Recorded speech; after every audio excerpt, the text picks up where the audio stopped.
Well, it's been 4 days since Joe Biden's disastrous performance at the CNN presidential debate, and people right around the world who somehow didn't believe that his mental fitness is in rapid decline finally saw it and could admit it. That Joe Biden's memory and ability to think on his feet is not a joke. It's worrying and it's deeply sad to watch.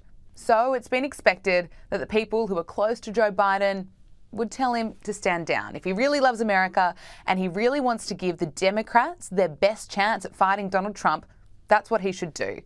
Well, it appears the person closest to him, his wife, Jill Biden, is either in denial or is so power hungry that she cannot do what is best for her country. She appeared on the cover of Vogue today, and I don't know how someone could be so tone deaf.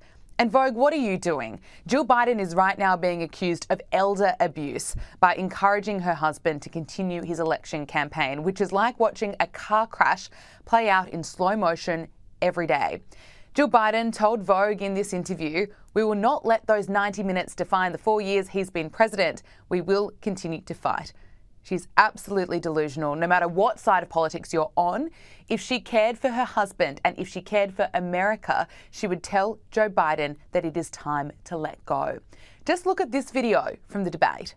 Joe, you did such a great job. You answered every question. You knew all the facts.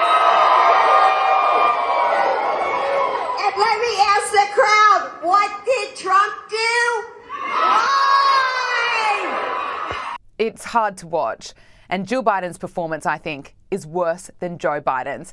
Now, the president tweeted today, "Folks, I know I'm not a young man, but I know how to do this job. I know how to tell the truth." Well done. Is that the standard? That Joe Biden is convincing Americans he should be re-elected because he knows how to do the job? He's been the president for almost 4 years. You'd hope that after that amount of time, he wouldn't need to convince Americans that he knows how to do the job or he knows how to tell the truth. It is just a joke. Kristen Tate told Sky News host Chris Kenny that it's done for Joe Biden. I mean, this could have been the most consequential presidential debate in at least modern political history.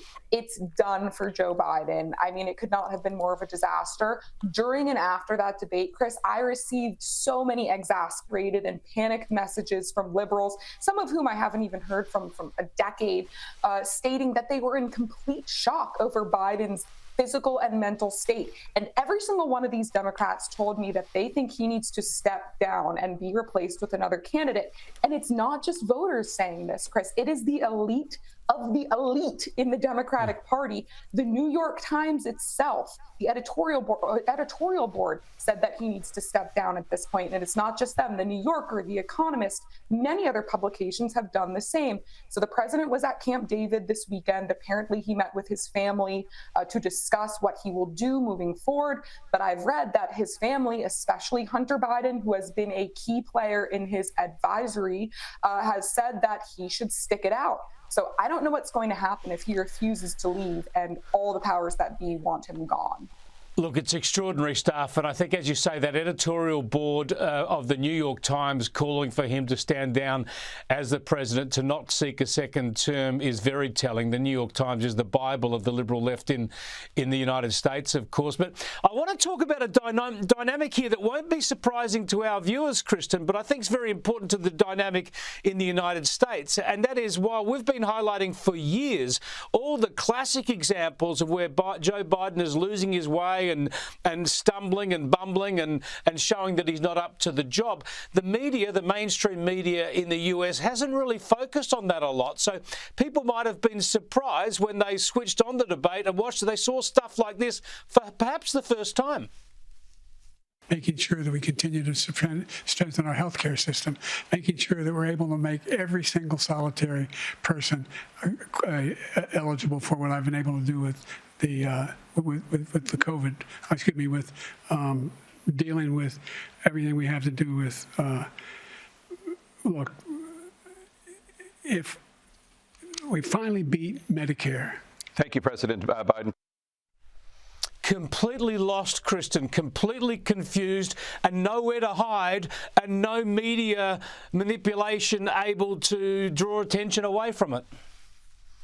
Yes, I mean, to your point earlier, though, it's kind of mind-blowing to me how shocked Democrat voters are about Biden's poor mental and physical state. I mean, every single week, you and I are talking about some new mortifying incident exposing the fact that he's basically been a houseplant for the last few years. But I guess, so many liberals, they just blindly believe whatever the media tells them. And the media and the Democrats, they thought that they could control reality by controlling the narrative. They do this with everything. They do this with the open border, which they tell us is secure. They do it with our cities, where they tell us crime is actually totally under control. And they were doing it with Joe Biden, telling us he's totally with it. He's the smartest guy in the room. Green John Peer gets up there at the podium and tells us, oh, he's never been sharper. But every once in a while, Chris, reality pokes through and exposes the truth. And in this case, it has completely shattered their faux narrative about Joe Biden. So now the entire establishment on the Democrat side is panicked and they don't know what to do. Absolutely. Now, I think one of the aspects of the debate that hasn't got enough attention is that Donald Trump was a little bit more disciplined than we're used to seeing him. I mean, it was a weird debate in many ways. There's lots of Trumpisms in there, but he didn't go over the top. And that allowed him to have that contrast, the focus to fall onto Joe Biden.